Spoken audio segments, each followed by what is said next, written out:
Hey tea sippers, welcome to an all-new episode of Clock the Tea with Dr. Long. This is your host, Mark Long, bringing it to you freshly stirred and always piping hot. Today, we're going to cover quite a bit of politics, so hold on to your seats and hold on to your wigs because you know I got to spill that reality tea. This is Clock the Tea with Dr. Long.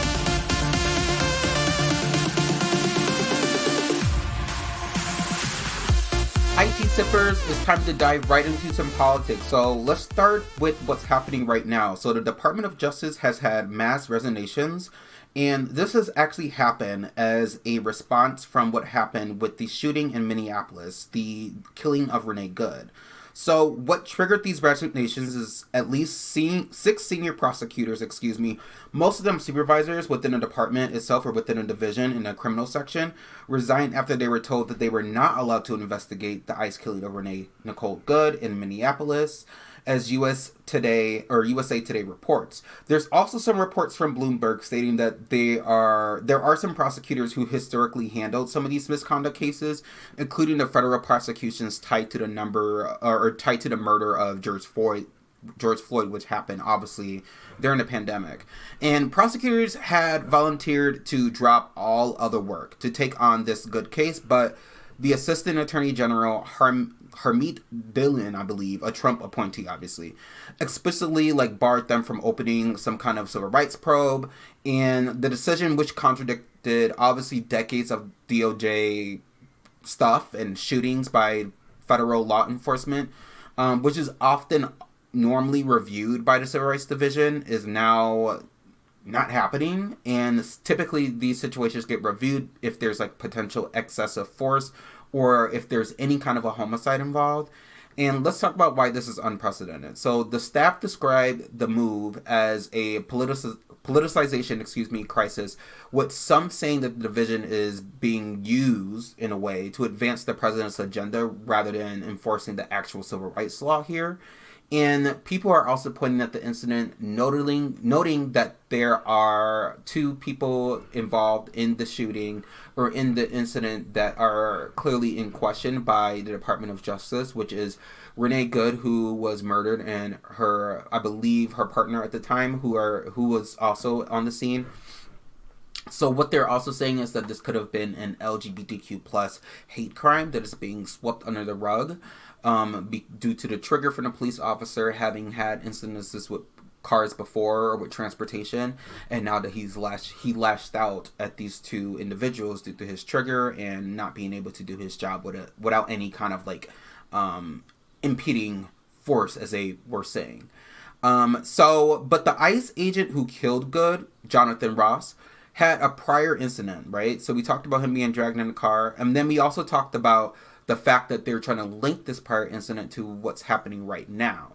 So these announcements with the resignation were announced in an internal meeting, and it was blindsiding career staff that were involved on carrying out the president's current agenda.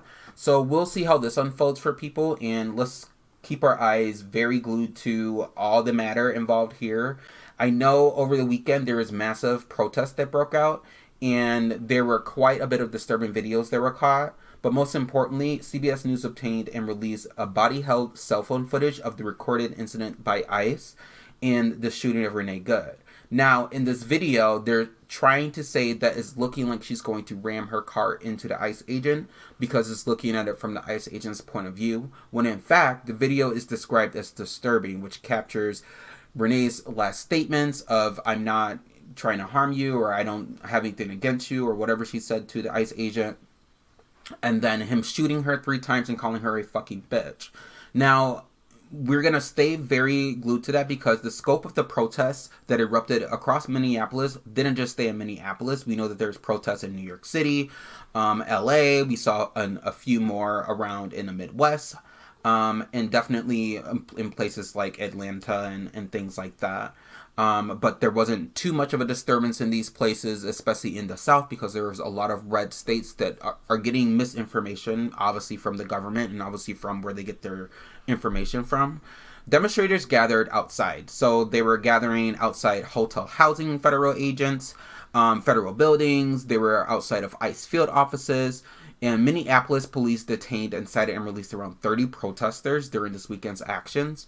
Thousands marched in sub-freezing temperatures, and this also was a lot of rhetoric being pushed of the removal of ICE from Minneapolis, for there to be a federal civil rights investigation into the case, and for there to be more release of all footage and documents that are related to this shooting. Now, local officials are responding to this, and obviously we know the mayor criticized the Trump administration recently, but we also know that there has been a lot happening regarding of people flooding the city and also protesting, but also agents flooding the city due to that there being reports that Donald Trump and Kristi Noem are ramping up more ICE appearances and more ICE facilitation within the area. So, ABC News overall reported that the protests remained peaceful but tense, but local leaders were praising demonstrators for keeping things civil despite the heavy federal presence and the intense interactions that ICE was demonstrating, as seen on some of those videos. Okay, so let's move on into a relevant topic to this as well. So, Kristi Noem was recently being interviewed, I believe over the weekend, by Jake Tapper on CNN, and here's what their exchange was like. The officer appeared to have fired 3 shots, the first one through the front windshield, and the second and third through the side window. What is the justification for the second and third, given that the officer was out of harm's way? You're watching the same videos that I am, correct? Yeah. Yeah, you're watching the same ones, so you see how quickly the situation unfolded, how the officer was in front of the vehicle when she sped off, how she ran into him, and how he had to take quick action based on his training to defend himself and his colleagues around him. Once he's out of harm's way. That's very clear and factual from the videos that you can see. It's nobody's interpretation. We don't get to change it because we can see it with our eyes and we can build on the evidence that we have on the ground. Yeah, Do you see how she's gaslighting the American public to believe her and trying to say that what we're interpreting is confusing, and what we're actually seeing is an ICE agent approach the car, asking her to get out, and then shoots her 3 times, not knowing if she was fleeing the scene or if she was trying to drive into him. She wasn't trying to drive into him. That's clearly seen in the video, and we clearly know what's happening here. So let's continue here in their exchange. We don't, because the politics doesn't fit somebody and what they're trying to do to continue to defraud people in their city and in their state, continue to take advantage of individuals and to allow criminals. I don't know what you're talking about. That's what Mayor Fry and that's what Governor Walz are doing every day by diverting the attention and trying to attack a law enforcement officer. So, a few things to note here. Right as this unfolded, not even an hour later, Kristi Noem and the Department of Justice released information stating that this was an attack on an ICE officer, and she made a blanket statement that the officer was in her car trying to ram him over as people were trying to stop the vehicle and all those other things. Everything she said was false. And then when confronted on Jake Tapper and asked her about her statement, she tried to gaslight us. So here's the thing. Kristi Noem is trying her best, as well as the Trump administration, to try to convince Americans that ICE is not intending to use more force if they're being intervened with. If they would have just said that and just kept it as they were intervening with us, so we took action, instead of trying to gaslight the public and make it seem like this woman was going out of her way to kill an ICE agent, that would actually resonate, I'm sure, with a lot of people, but it still shouldn't resonate with people because someone was fucking murdered.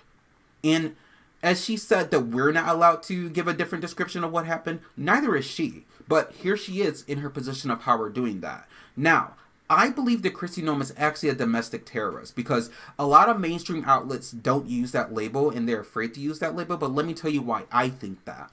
So she uses a lot of Nazi-linked slogan in her approach. So her response, as she stood behind the podium, basically emboldened with the phrase, "one of ours, all of yours," as the DHS had a press conference in response to this incident. She also kind of went on this weird tangent about phrases that kind of come up from like Nazi reprisal doctrine and using weird stuff like that, while also saying things that are weird in regards to like how she is allowing her team to feel emboldened to take action.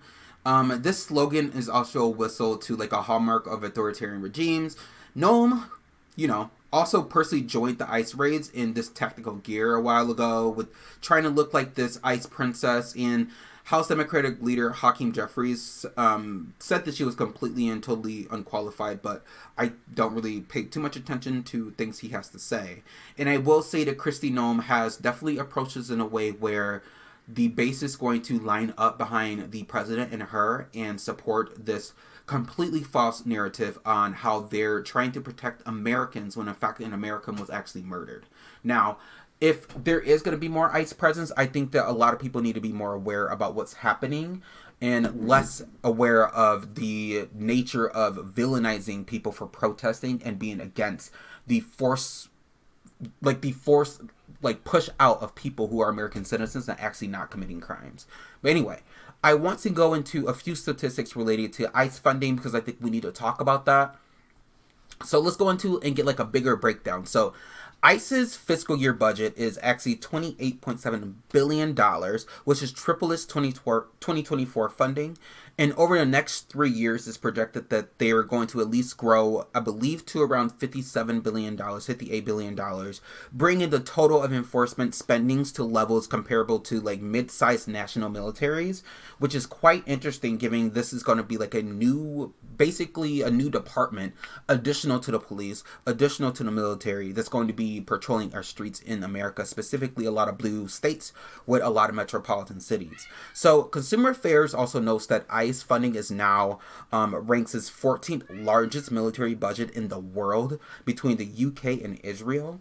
So what is the money being used for? So the money is being used for expansion of surveillance, whatever that means, so data collection, what have you, increase detention capacity. They're also going to be using the money to have more federal agents deployed domestically, while also having a broader use of expedited removal procedures. They're also using the money for technology contracts with private vendors, for tracking, biometrics, and monitoring. And there's additional reporting out there that ICE could receive up to $75 billion under a broader immigration enforcement package, depending on congressional negotiations. And Newsweek also stated that the ICE budget is now larger than, obviously, like we said, more military budgets. So here's the thing. I think Americans need to begin to wake up that ICE is now considered its own, like its own department where people are literally like going in and like, hey, what are you going to be when you grow up? An ICE agent. It's literally giving that. And I think what this administration is trying to do is trying to position their ICE officers in the same lens of how people view the police and how people view the military, to respect them, to give them this authority, to stay out of their way. One thing I will agree with is to stay out of their way because they're fucking lunatics, but I will not compare them to the police, and I will not compare them to the military because they are not that. And this administration is taking all of that money that could be used in this country to help prevent a lot of poverty situations, like in healthcare and in other things that need to happen locally, like a lot more mental health support, that kind of things, a lot more health support, if you will, in general, for people who are low income or within a poverty range or on the verge of homelessness. And there's nothing for that. And there's all the money going towards this when we were told that there was going to be security, most of the security focused on the border. Trump did run on mass deportations. I think right now we're starting to see the reckoning of what that looks like based on this incident in Minnesota and the several shootings around the country.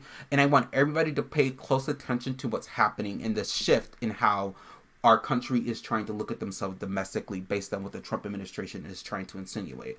So, to end on a few notes here, so the ACLU guidance shares a bunch of things for people to consider if they are, experiencing interactions with ICE. So obviously you have the right to remain silent.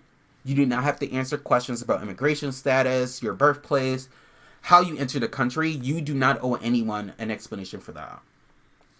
Also, do not open the door unless ICE presents a judicial warrant signed by a judge. So the ICE administrative warrants, if you see within the documentation and what's legal, do not authorize entry. Now, this is the actual clause. It's written in I-200 and I-205. Now, also, do not consent to searches. So, say clearly, I do not consent to a search. even if they are forcefully going at you, do not consent.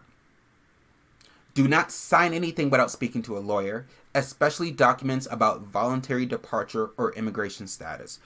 You may also record ICE as long as you do not interfere with their actions. So please, for the sake of technology, use your smartphones to record whatever you can. You have the right as an American citizen to do that. And if you're stopped in public, remember to stay calm and ask if you're free to leave. If they say yes, you walk away calmly. If ICE is at your job, they cannot enter a non-public area without a judicial warrant. So you may remain silent and refuse searches if you're in that non-public area. Now, the ACLU also emphasizes that immigrants have rights regardless of status, so that's something to remember most importantly, and that minors have the same constitutional protections as adults. So there shouldn't be any kind of separation between like what that means, and I'm hoping that this information is super important for all of you because we are in unprecedented times right now, and I know a lot of us know a lot of people that we are potentially worried about. So just be smart, be active, stay calm, and support those that need it. Okay, moving on into another topic. The House Oversight Committee is seeking to hold former President Bill Clinton in contempt of Congress for skipping his deposition, related to the committee's Epstein probe. Take a listen. Former President Bill Clinton and former First Lady and Secretary of State Hillary Clinton say they will not testify before a House committee on the Jeffrey Epstein matter. That, of course, comes as today's the deadline for Bill Clinton to make that appearance. The former First Lady's deadline is tomorrow. A lot of photos of former President Clinton have surfaced in troves of documents recently released by the Justice Department. A Clinton spokesperson previously said the former president did not know about Jeffrey Epstein's crimes and went on to say that the Trump administration should release all files related to Mr. Epstein. Okay, so NBC News reports that the Republican-led House Oversight Committee announced on Tuesday, so Tuesday the 13th, that our former president, Bill Clinton, is basically failing to appear for a deposition. They're also saying that he has refused and delayed the subpoena, while him and Hillary Clinton are actually basically not going to comply with the subpoena. So the committee had a scheduled deposition with Clinton for this Tuesday, as well as a deposition for former Secretary of State Hillary Clinton for Wednesday. And House Speaker Mike Johnson told reports on Monday that it would be in contempt of Congress if the Clintons did not attend. So I think they're trying to clearly find some way to distract us from what's happening. But let's dive into the Epstein file. So the Department of Justice admits that it's sitting on more than 2 million Epstein-related documents. The Department of Justice told a federal court that it has over 2 million documents potentially responsive to the Epstein files Transparency Act. Only about 12,285 documents have been released so far, and less than 1% of what the DOJ is holding was out. So roughly 400 Department of Justice attorneys across DC, New York, and Florida have been assigned to review the files in the next few weeks. And what we also know from that is that a Manhattan federal judge by the name of Paul Engelmayer ordered the Department of Justice to respond after reps found that the court asked to appoint a special master to oversee the release. And lawmakers are arguing the Department of Justice is disobeying the law. So they're basically pushing for what they need, and the Department of Justice is pushing back. Obviously, we know why, because in December, they only released those files, specifically releasing footages of people who are not Donald Trump. And there's also mentions of Donald Trump throughout the files they release, and preemptively we see that things were described as untrue and sensational nihilist claims by this administration. We also know that the GOP is moving swiftly when it comes to the Clinton thing, but we know that newly released estate documents reveal more details about this tie between the president, the former president, and Epstein, whether that's Bill Clinton or Trump. Lock them both up, Pam Bondi publicly reignites this pressure to release files to make it seem like that she's completely on top of her game, when in reality we know that she's a huge part of this cover-up, and we know that there's people trolling them right now. So California Governor Gavin Newsom posted a viral video using footage of Trump looking out of a window He he edited the show that Trump and Epstein partying at Mar-a-Lago in 1992, which basically is emphasizing the close relationship and bond that we had with Jeffrey Epstein. So, Pam Bondi, release the Epstein files, please. We know that you're trying to cover it for your boss because somehow you both have this unprofessionalism going on, but the American public is waiting and is sitting and watching as you all derail the country into the ground. Okay, let's take a look a little closer to home. So the current big, beautiful, crazy ass, not a beautiful bill, but they're trying to make it seem like a beautiful bill, has a clause in it that would ban hemp products, and it's definitely going to be impacting people here in Wisconsin. Take a listen to what the news had to say the other day.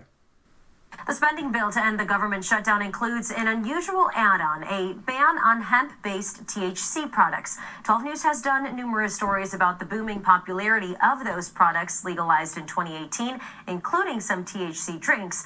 But as 12 News' Nick Bohr reports, this addition to the shutdown bill would suddenly make them all illegal. Legalized in a 2018 federal farm bill, hemp-based THC drinks and gummies, known also as Delta 8 and 9, exploded in popularity, now sold nearly everywhere in Wisconsin. But that could soon drastically change.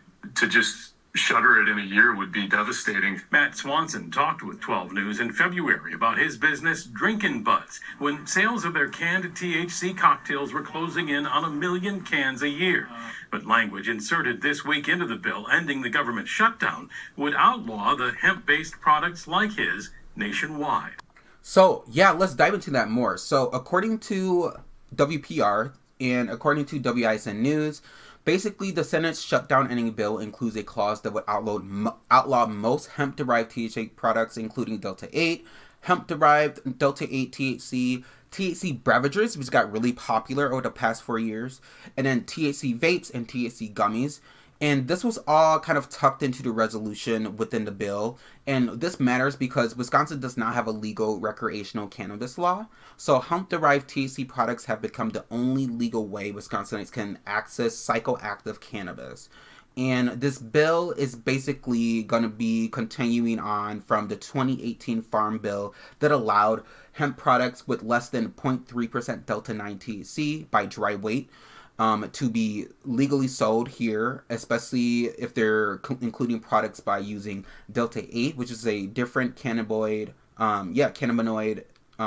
that's being used, and also creating high-dose THC beverages that stay under the dry weight limit. So now the shutdown bill will limit that, and a lot of Wisconsinites are not too happy because obviously we are a state that has no legal cannabis, but they are trying to do this in a way to redefine hemp. So separate from the federal shutdown bill, Wisconsin legislators introduced this bill called AB 747, which would redefine hemp, which would regulate or restrict hemp-derived cannabinoids, and would create new rules for Delta 8 and other hemp products. This bill is part of a broader push to tighten control over hemp-derived THC, as we know that the federal government is coming down hard.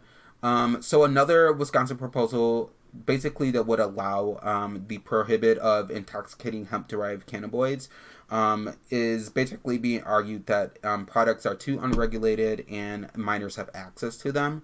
So the bottom line for Wisconsinites is that, legally we're going to be seeing a lot of pushback and a lot of changes in regards to cannabis beverages and that kind of thing. Also, when it comes to things that are being sold, so like the vapes, pens, and all that kind of thing, just pay close attention, especially if you are someone that uses these products frequently. Okay, so our last topic is that children in Wisconsin, or the Children's Wisconsin Hospital and UW Health, are ending gender-affirming care for minors. So both of Wisconsin's largest pediatric health systems have stopped providing gender-affirming medical care to patients under the age of 18, citing new federal policies from the Trump administration. So what exactly did the hospitals do? So the hospitals completely paused everything. So puberty blockers, hormone therapy, everything. And this pause was confirmed by sources within the Milwaukee Journal Sentinel And also UW Health paused all gender-affirming care for patients under age of 18. And that specifically was released as a statement from Channel 3000. Now, we also know that the reason why they stopped is because the Trump administration is saying that they have already pushed for denying Medicare and Medicaid payments to any hospital that provides any gender-affirming care to minors, while also removing gender dysphoria from federal disability protections. They have also stated that they are pushing to prohibit manufacturers from marketing any kind of binders to minors, while also applying funding penalties to all medical interventions at hospitals that treat minors with gender-affirming care. And they're effectively threatening the entire hospital's financial survival. And right now, we know that lawmakers are responding to this, and they emphasize that Wisconsin values fairness, compassion, and looking out for one another, and that parents should be able to make decisions with qualified providers without political interference. Now, there's some pushback that people are saying this is going in the right direction. Majority of Wisconsinites do agree with this, but as it is reported by advocates that have told the Wisconsin Public Radio, we're going to be seeing increased depression. We're going to be seeing higher levels of anxiety. We're definitely going to be seeing worsened gender dysphoria, so most cases of untreated gender dysphoria within minors, and a greater risk of self-harm amongst trans youth. And we know that this is important because there has been several instances of what has happened to LGBTQ plus youth with political discourse and mistreatment by people within their local communities. So the national pattern for this that we're going to be looking at is seeing what is happening. So we know the Children's Hospital in Colorado and Denver Health have also halted their gender-affirming care, and multiple states are suing to block this federal rule. So I'll be keeping you all updated, but most importantly, what you all should be sharing with people that you know is that no puberty blockers for minors currently, while there's also no hormone therapy for minors, specifically with those two major pediatric health systems. There's also no new prescriptions or renewals for blockers. There's no gender-affirming medical care or interventions either that they are going to be pushing. While there is no in-state medical options, there are options for people who are over the age of 18, and hospitals say that they will continue to provide services, so mental health services, but not medical interventions. So just want to let you all know this is very important information, as I know a lot of you work with those who are part of the LGBTQ plus community, but most importantly with families. As someone who's a part of the LGBTQ plus community who has also worked with individuals a part of the community, this new information will dictate how you provide your services and social support to those who are experiencing pushback or impact from gender-affirming care. But make sure you're giving the right information to parents. Hi tea sippers, I'm back to spill that reality tea, so y'all better get up and get ready or get some more tea and fill your cup up. It looks like Donna Kelsey is a traitor. That's right. Donna Kelsey was revealed as a traitor on the most recent episode of The Traitors, Season 4. And there's a lot happening, so hold on to your wigs because we're about to get into it. Let's hear what the contestants had to say about Donna Kelsey. We quickly understood that, Donna knows reality TV. She's but at first she was it. like, what's the TV? I'm Yeah. like, girl, you know what a TV is. Yeah. And then, we talked about, how she liked to bake cookies and, how she's like a mom. Yes, I was going to say, all I have to add is we talked a lot about children. And Yes. I was like, I love her. baking. Yeah. Donna is also incredibly smart. She's a businesswoman. She has a whole career and has worked for many years, and people just think of her as she's Travis and Jason's mom, but she's actually a really sharp customer. She also had the strongest armor going into the show, because as soon as people started throwing her name around, everyone was like, I don't want to throw Donna's name out there. It was like, the Swifties are going to come for me. It's so everyone was afraid of the Swifties right off the jump. No, we don't want to vote for her. We don't want that noise. Child, Donna Kelsey was a traitor. She was a traitor, and everybody is reflecting on how they were gooped. Eventually, they all found out she was a traitor based on her mannerisms, her personality. She went from being warm and fuzzy to being quiet and stoic and, trying to, speak up a little bit more, which is odd for them because she was always this kind woman and gave very maternal energy. And it was revealed at the round table that after majority voted that she was actually the secret traitor, which is, in my opinion, good for the current traitors.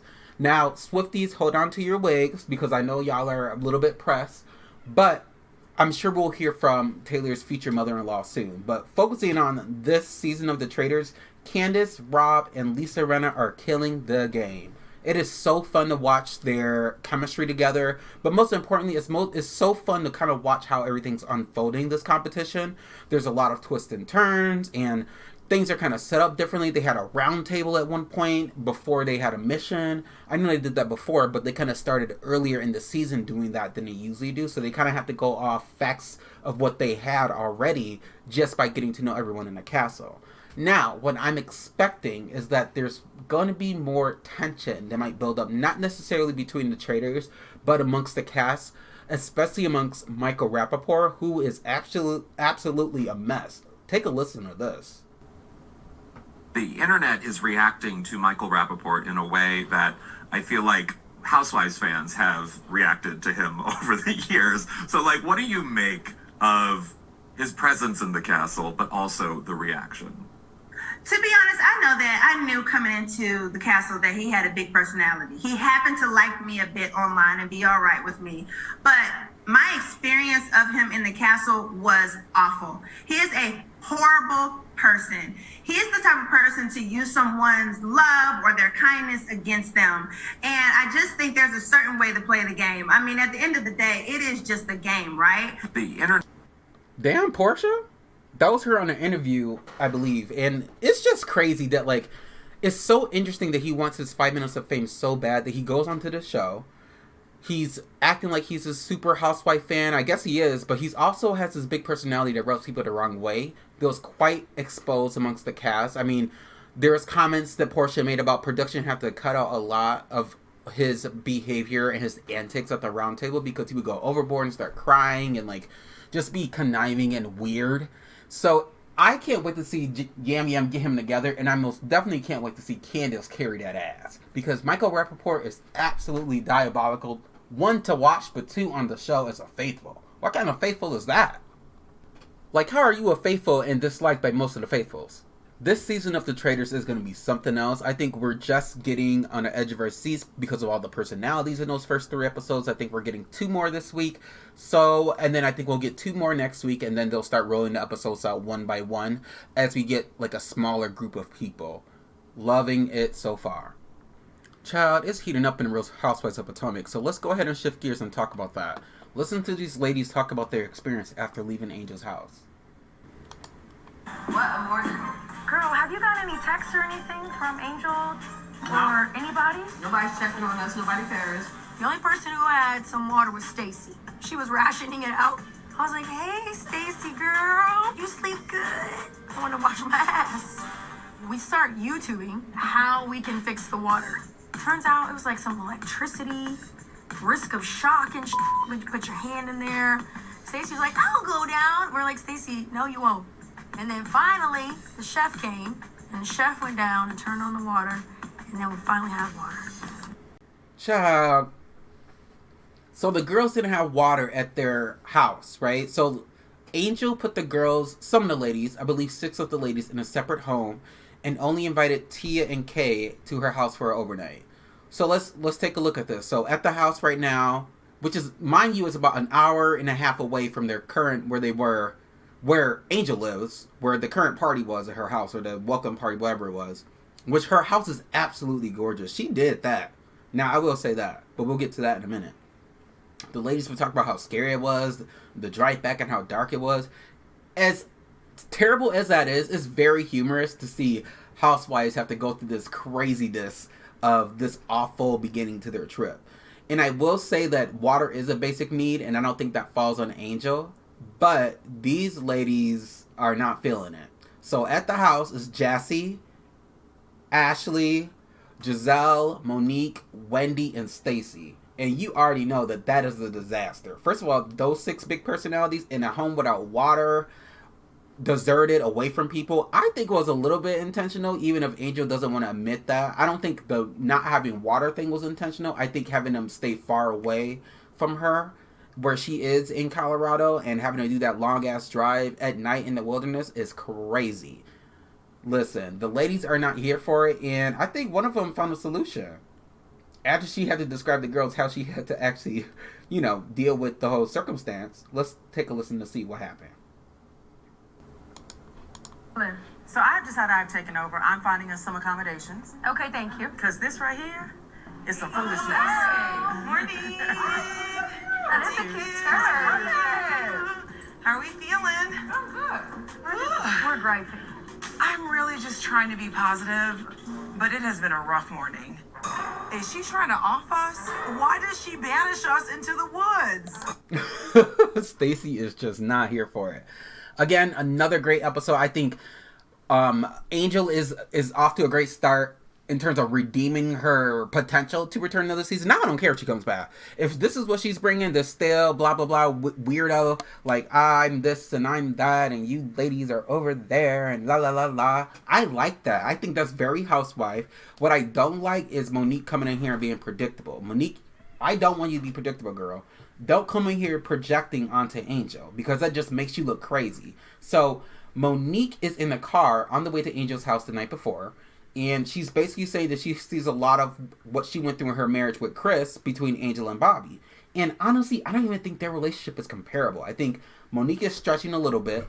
If anything gets revealed, I guess we could say I told you so. But I think right now, coming in as a friend, getting to know the girls, I think be quiet and stop smiling in this girl's face while you over there talking about her and her husband and comparing it to your marriage. That's deflection, Monique. That's too much. Don't do that. Other than that, great episode. I can't wait for the next episode. Looks like the ladies are on a private jet on the way somewhere, and they're ready to confront Angel about these lack of accommodations, honey. Alright, T-Sippers, it's time to get into another topic. So, word on the street is that Portia has a new girlfriend, right? So, yeah, Portia's apparent. Well, we always knew that Portia was a little bit more sexually fluid. There was pretty much some talk about that on the Real Housewives of Atlanta when she was on there. But we're saying, or they're saying, as reports are saying, we're gonna meet Portia in her situationships next season on the Real Housewives of Atlanta. But there's another lesbian, and no, I'm not talking about Martina and Julia. I'm talking about Bronwyn. Yeah. So apparently Meredith is making claims that Bronwyn was experiencing some bullying from Heather on the show when she made a statement that she's kissed the girl before, and she found it interesting that Bronwyn brought that drama to her on the most recent episode of the season finale to her, meaning Bronwyn to Meredith, about all the drama and the he said she say thing about Meredith basically saying that the ladies were talking bad about her. And obviously Bronwyn is taking offense to that because she's basically deflecting and saying that she's not talking bad about her and that she thinks Meredith tries to control the narrative all the time. And she lashed out to her in the van as we talked about last week, but it'll be interesting to see what the conversation is at the reunion. If the separation had to do with anything about Bronwyn wanting to be more fluid in her sexuality. I don't think that has anything to do with it, but I mean, it could be. Sure. Why not? And if you're a lesbian, you're a lesbian. I believe Ashley Darby's a lesbian too. Go ahead and be what you gotta be. Be what you have to be. Go ahead and do what you gotta do. I think there's a lot of resources out there. But most importantly, I think it's important if Heather is bullying someone on the show, maybe she should start looking at herself because it's time to go on a Heather rant. Heather, you lied about a black guy. Heather, you're coming for Meredith. Heather, you disliked Bronwyn and you made a whole shindig about Monica, and at the end of the day, we're overlooking the fact that you defended Jen Shaw. I don't know if this is like, and then Heather gets all these spin-offs. She goes on Ultimate Girls Trip. She has this tell-all about obviously like the Mormon church, and now apparently there's going to be another spinoff with her with Beauty Lab. I just don't think Bravo or NBC Universal should be awarding bad behavior if there was a full investigation, as Meredith is saying, into production for the Black Eye with Jen Shaw. Now, if you are not willing to, as a person, understand the motive behind making an allegation that maybe someone in production, or you don't know where you got the eye from and how people's jobs were in jeopardy, Heather, I think everything that you say is just hypocritical. I don't take anything that she has to say seriously anymore.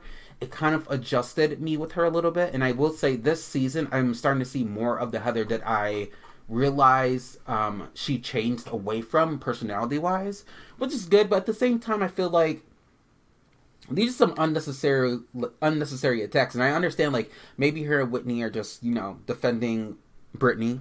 But I believe everything the Meredith is saying. But I will say that if there's no missing footage about what happened on this plane, I don't want to hear nothing about it. I want them to spend hell of hours on it at the reunion. But, you know, Bronwyn, happy Pride, girl. All right, and other topics. Looks like Nicki Minaj is just bothering or agitating Dr. Contessa's spirit right now. And Dr. Contessa did not hold back. She said it's heartbreaking that Nicki Minaj would, you know, try this whole MAGA stint for whatever reason. And she did not shy away from it on Watch What Happens Live. She sat with Andy, and Andy said, we're all going to go around and say one thing that is currently agitating our spirit. And Contessa says, you know what's agitating my spirit? Nicki Minaj. I feel like she broke our hearts. We were rooting for her. And just like that, she left us in the dust. Very disappointed. And now, what I can say is that I agree. Obviously, I've been not shy at all about how I feel about Nicki Minaj, but it's just so refreshing when a Bravo celebrity is just like, this is just not it. And someone who's also a doctor, who's smart, who knows their stuff, and they can see how this shift in gear from Nicki Minaj to MAGA is going to have a huge impact on our community for those who are in the hip-hop world or listen to hip-hop music, and how we're just not going to be trusting a lot of people anymore. Alright, keep it going. So, Dr. Heavenly Kimes, who is a friend of the show, currently on Married to Medicine, meets with her brother for the first time. Let's take a listen. Lord. How are you? I'm doing fine. Good. It's finally good to see you again. It is. I have some news. There is a new man in my life. I have a brother. You seem a little nervous. Yeah, a little bit. My brother came to my office. My friend then said my brother was here. Honestly, I didn't believe them. My Aunt Laverne, who passed away, always talked about you. But then he said my grandmother's name, and he said his mother's name, that all rang a bell. Can we order? Y'all got like a shrimp tartare? I'm convinced. Based on what he knows and the way he looks and the way he moves, it reminds me of my father. Okay, so I will say one thing before we hop into this. I do feel like this is very common in a lot of people's lives to find out that they are part of a blended family or find out that they have a half-sibling. What I will say is especially common, you know, amongst like a lot of black people in terms of like the secrecy of like having siblings that they didn't know about. I would also say that, you know, this is common amongst a lot of races, but I will say in regards to Married to Medicine, I think Heavenly's storyline this season with her brother is quite interesting. Obviously, she's never alluded to having a brother or a sibling other than her sister before, who she doesn't get along with. So it'll be interesting to see how that plays out on the show. I also want to talk a little bit about just kind of how things are being perceived on Married to Medicine. The ladies are not feeling her running for office, and Toya definitely does not shy away from anything. I do feel like the season is starting off kind of rocky. I'm liking everything so far, but there's not much of what is giving compared to the last couple of seasons with Phaedra. I'm just going to be honest. And, you know, we're following Quad's pregnancy journey and how she's trying to have trying to have viable eggs developed in Ghana, I believe, with her current partner. And it doesn't look like it's going so well, but it's good that she's showing her journey of freezing her eggs, because I think it's good for a lot of women to pay attention to and the importance of what that looks like, and also the financial burden that can cause a lot of people. Well, there you have it, everyone. Thanks for listening to an all-new episode of Clock the Tea with Dr. Lon. Stay tuned for a brand new episode coming out later this week.